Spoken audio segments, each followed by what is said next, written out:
Date है आज 11 फरवरी 2023। ये सब टॉपिक डिस्कस करेंगे इस क्लास में। फर्स्ट टॉपिक है स्टेम सेल्स। ये प्रीलिम्स और जीएस पेपर 3 के लिए इंपॉर्टेंट है। रिसेंटली न्यूज में इसलिए है, कानपुर में, यूपी में कानपुर है, वहाँ पे एक मेडिकल कॉलेज है GSVM मेडिकल कॉलेज। इस कॉलेज ने देश में पहली बार स्टेम सेल ट्रांसप्लांटेशन के जरिए ब्लाइंडनेस को ठीक किया है।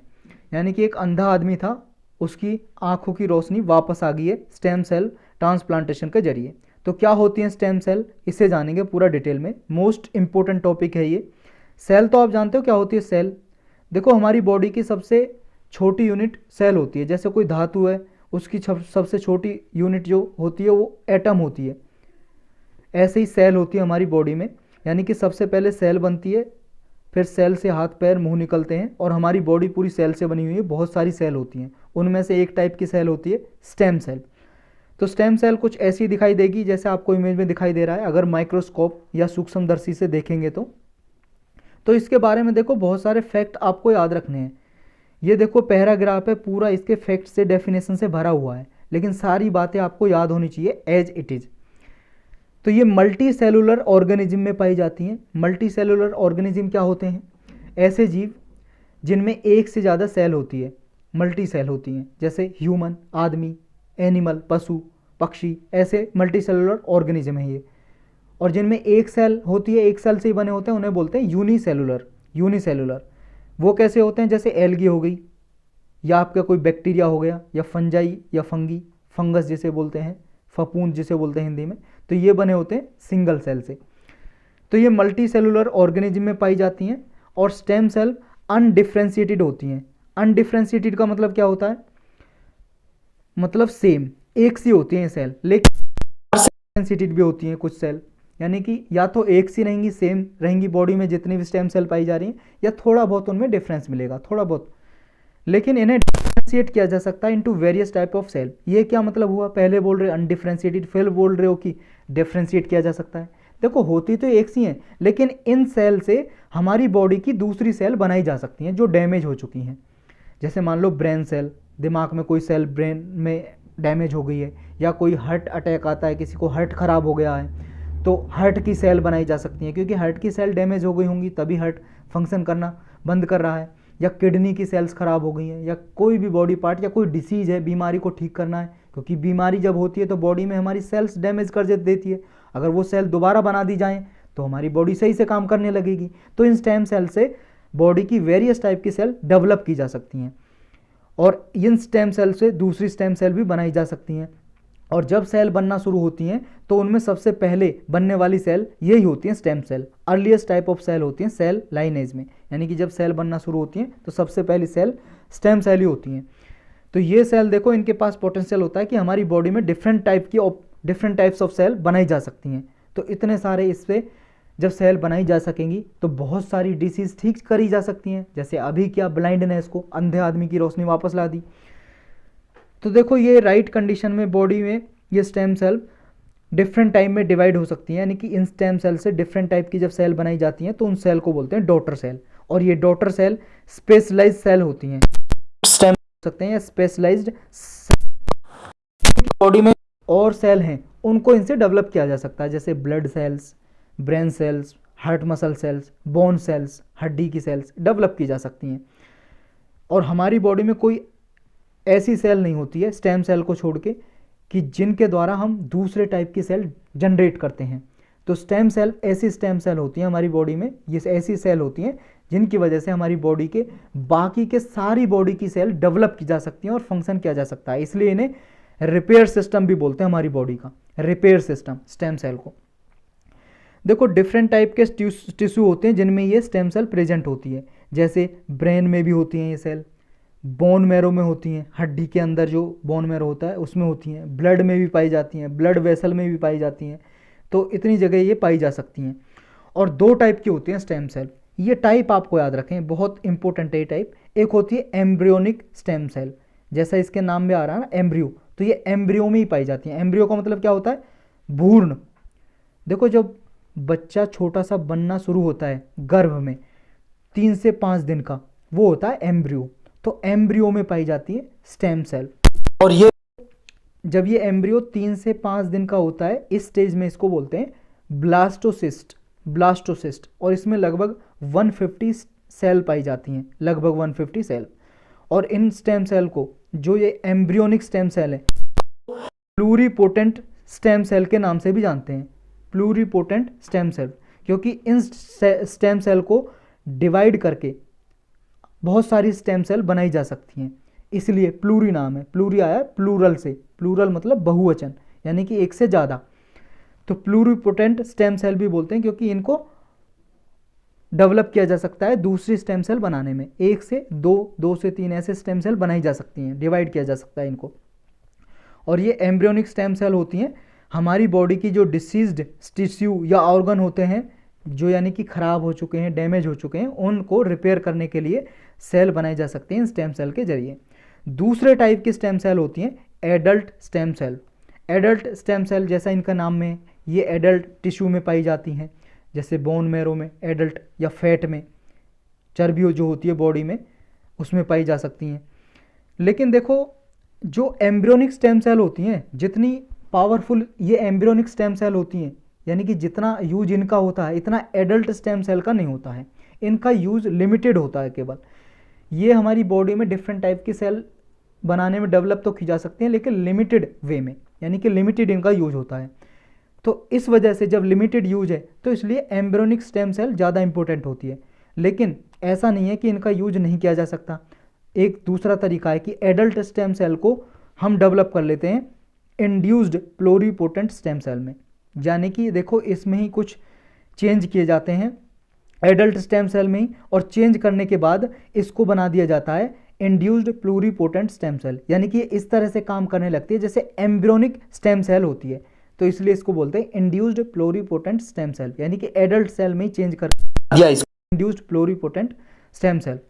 और ये देखो, ये सिमिलर टाइप से काम करने लगती है फिर जैसे एम्ब्रियोनिक स्टेम सेल करती है, और हमारी बॉडी में बहुत तरह की थेरेपी करने के लिए या डिसीज़ को ठीक करने के लिए काम आ सकती है। तो यही था स्टेम सेल के बारे में। नेक्स्ट टॉपिक है क्लोनोवा। क्लोनोवा प्रीलिम्स के लिए इंपॉर्टेंट है सिर्फ। देखो, ये कॉस्मिक इवेंट है। कॉस्मिक इवेंट क्या होते हैं? इवेंट तो आप जानते हो, कोई घटना या कार्यक्रम को बोलते हैं इवेंट। तो कॉस्मिक इवेंट कैसे हो गए? देखो, जो अर्थ है, अर्थ के एटमॉस्फेयर से ऊपर लगभग 640 या 650 किलोमीटर ऊपर चारों ओर आसमान में, स्पेस में जो भी इवेंट घटना होती हैं, जैसे मान लो कोई स्टार, तारे आपस में टकरा रहे हैं, या कोई रॉकी बॉडी घूम रही है, उससे कोई रेज निकल रही हैं, या कुछ भी इवेंट, एस्ट्रॉयड आ गए हैं, मेट्रॉयड या मेटियोर बोलते हैं, वो आ गए हैं। तो कुछ भी इवेंट हो रहा है एटमॉस्फेयर से बाहर, उन्हें बोलते हैं कॉस्मिक इवेंट। तो ये भी एक कॉस्मिक इवेंट है, जिसमें होता क्या है, इसमें न्यूट्रॉन स्टार से टकराते हैं। एक न्यूट्रॉन स्टार से टकराता है या ब्लैक होल से टकराता है। तो ब्लैक होल क्या होता है, न्यूट्रॉन स्टार क्या होते हैं, ये हम ऑलरेडी डिस्कस कर चुके हैं। न्यूट्रॉन स्टार, देखो एक स्टार है कोई भी, जैसे सन एक स्टार है, जब इसकी एक एज हो जाती है, मान लो ये बूढ़ा हो गया, बहुत ज़्यादा एज हो गई, तो ये टूट जाता है, जिस इवेंट को बोलते हैं सुपरनोवा, यानी कि डिस्ट्रॉय हो गया। उससे ब्लैक होल भी बन सकता है, न्यूट्रॉन स्टार बनते हैं उससे टूटने के बाद, बहुत सारी चीज़ें बनती हैं। तो न्यूट्रॉन स्टार क्या है पता चल गया आपको। तो जब एक न्यूट्रॉन स्टार, इसकी डेंसिटी काफ़ी ज़्यादा होती है न्यूट्रॉन स्टार की, तो जब न्यूट्रॉन स्टार टकराता है एक न्यूट्रॉन स्टार से या ब्लैक होल से, उस इवेंट को बोलते हैं क्लोनोवा। तो एक कॉस्मिक इवेंट है, इसके टकराने से, जब एक न्यूट्रॉन स्टार टकराएगा दूसरे न्यूट्रॉन स्टार या ब्लैक होल से, तो इससे बहुत ज़्यादा हैवी मेटल निकलती हैं, जैसे गोल्ड, सिल्वर, सेलेनियम, क्योंकि ये भी रॉकी पार्टिकल इन सब से मिलकर बने होते हैं न्यूट्रॉन स्टार वगैरह भी। तो बहुत सारी रेडिएशन भी निकलती हैं, रेडिएशन में गामा रेज भी होती हैं इसमें। नेक्स्ट टॉपिक है ग्लोबल क्वालिटी इंफ्रास्ट्रक्चर इंडेक्स। ये देखो प्रीलिम्स के लिए इंपॉर्टेंट है और जीएस पेपर 3 के लिए। अभी ये रिलीज की गई इंडेक्स 2021 की index, global quality infrastructure index 2021 की। इसमें देखो क्वालिटी काउंसिल ऑफ इंडिया है, एक ऑर्गेनाइजेशन है, एक नॉन प्रॉफिट ऑर्गेनाइजेशन है क्वालिटी काउंसिल ऑफ इंडिया। इसके अंदर नेशनल क्रेडिट एक्रीडिटेशन सिस्टम है, नेशनल एक्रीडिटेशन सिस्टम। तो इसको रैंक दिया गया है 5th। लेकिन अगर इसमें देखें, देखो बहुत सारे क्राइटेरिया होते हैं इसमें, क्वालिटी इंफ्रास्ट्रक्चर इंडेक्स में बहुत सारे क्राइटेरिया के बेस पे रैंकिंग दी जाती है कि किस देश में क्वालिटी इंफ्रास्ट्रक्चर कैसा है, यानी कि इंफ्रास्ट्रक्चर की क्वालिटी कैसी है। तो उसमें एक नेशनल एक्रीडिटेशन सिस्टम भी है, तो उसको 5 रैंक दी है हमारे इंडिया की। लेकिन ओवरऑल देखें तो हमारी इंडिया की क्वालिटी इंफ्रास्ट्रक्चर इंडेक्स में 10 रैंक आई है, 10th पोजीशन पे है। ये 184 इकोनॉमीज़ में, यानी कि वर्ल्ड में कंट्री हैं जो 184 कंट्रीज़ को रैंक करती है उनके क्वालिटी इंफ्रास्ट्रक्चर के बेस पे। तो ये कौन रिलीज करता है ये जानेंगे, और इसमें मोस्टली हम ये क्वालिटी काउंसिल ऑफ इंडिया क्या है इसके बारे में हमें जानना है, क्योंकि यूपीएससी इसके बारे में एक बार क्वेश्चन पूछ चुकी है और दोबारा भी पूछा जा सकता है, इसलिए इंपॉर्टेंट हो सकता है ये। देखो क्वालिटी, जो ग्लोबल क्वालिटी इंफ्रास्ट्रक्चर इंडेक्स है, एक फर्म है, कंसल्टिंग फर्म है, यानी कि ये समझ लो एक कंपनी है। मीजो पार्टनर, ये जर्मनी की एक कंसल्टिंग फर्म है, जर्मनी आप जानते हो यूरोप में कंट्री है। और एनालिटिकार, ये है अर्जेंटीना में एक कंसल्टिंग फर्म है। अर्जेंटीना साउथ अमेरिका में एक कंट्री है, देख सकते हो आप। ये ब्राज़ील के पास देखो यहाँ पे ये दिखाई दे रहा है अर्जेंटीना, और ये देखो यूरोप में जर्मनी यहाँ पे। तो ये 2 फर्म है कंसल्टिंग फर्म, ये रिलीज करती हैं इसको क्वालिटी इंफ्रास्ट्रक्चर इंडेक्स को। जानते हैं क्वालिटी काउंसिल ऑफ इंडिया, ये मोस्ट इंपॉर्टेंट है। ये 1997 में बनाई गई थी।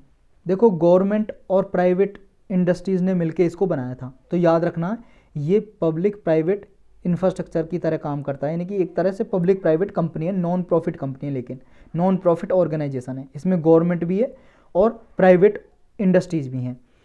गवर्नमेंट की तरफ से ministry of commerce and industry के अंदर ये डिपार्टमेंट है, DPIIT, department for promotion of industry and internal trade. इसने इंडियन इंडस्ट्रीज़ के साथ मिलकर 1997 में इसको बनाया था। और ये 1860 का हमारा एक्ट बना हुआ है, कानून एक, उसमें सोसाइटी की तरह रजिस्टर है, यानी कि नॉन प्रॉफिट ऑर्गेनाइजेशन की तरह रजिस्टर है। ये सोसाइटीज रजिस्ट्रेशन एक्ट है 1860 का, इसमें ये रजिस्टर है नॉन प्रॉफिट ऑर्गेनाइजेशन की तरह।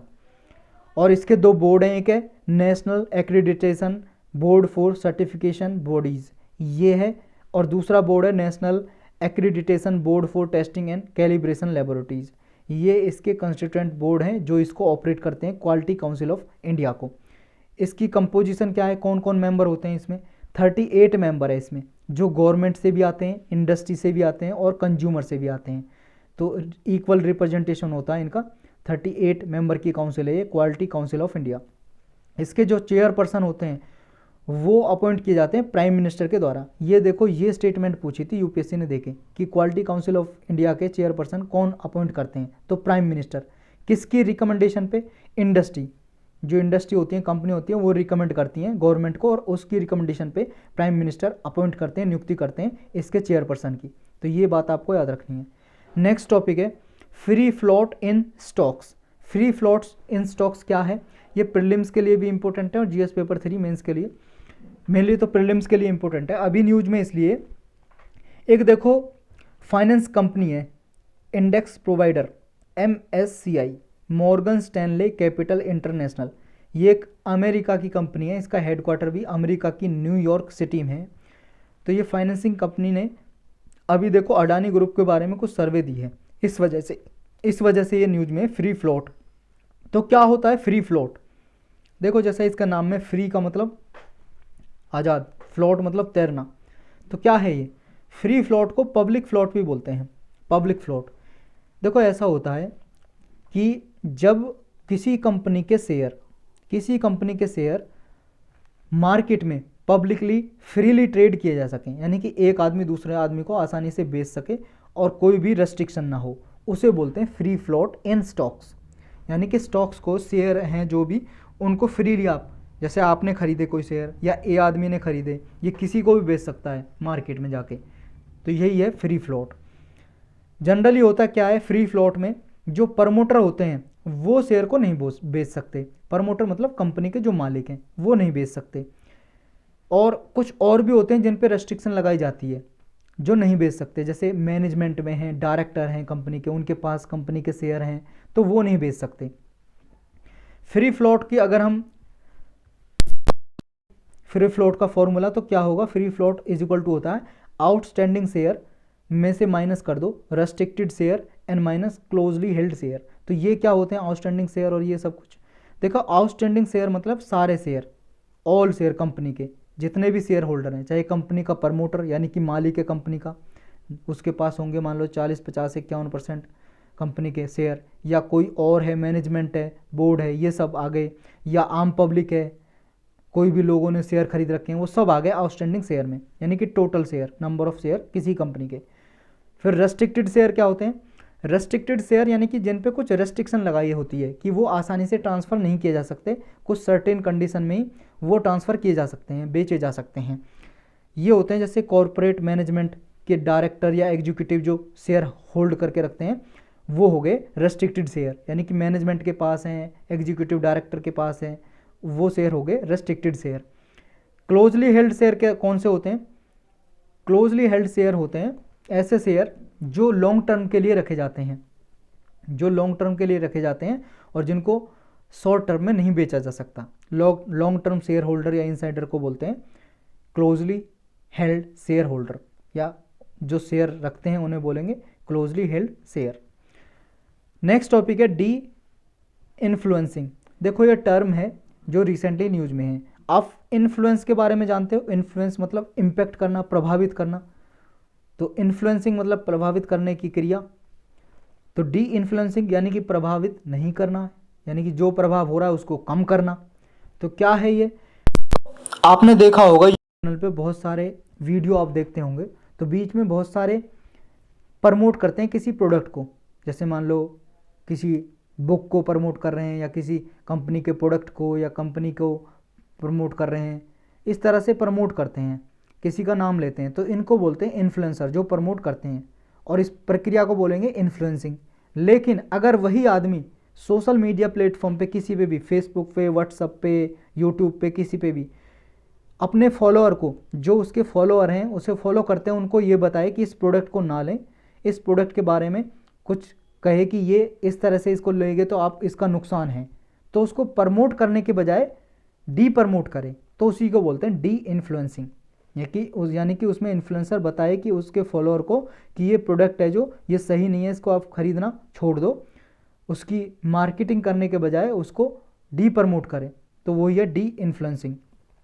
रीज़न क्या है? रीज़न कुछ भी हो सकते हैं। मान लो ओवर कंजप्शन को मिनिमाइज करने के लिए आप मान लो कोई बताए कि फास्ट फूड नहीं खाना चाहिए, जंक फूड नहीं खाना चाहिए, इसका ओवर कंजम्पशन बेकार होता है, या इन्वायरमेंट को प्रोटेक्ट करने के लिए, क्लाइमेट चेंज को प्रोटेक्ट करने के लिए, जैसे प्लास्टिक का यूज रोकने के लिए कोई जो है इन्फ्लुएंसर बताए अपने फॉलोअर को, तो इस तरह के कोई भी रीज़न हो सकते हैं। एक टर्म होती है टेलर्ड इन्फ्लुएंसिंग। टेलर्ड इन्फ्लुएंसिंग क्या है?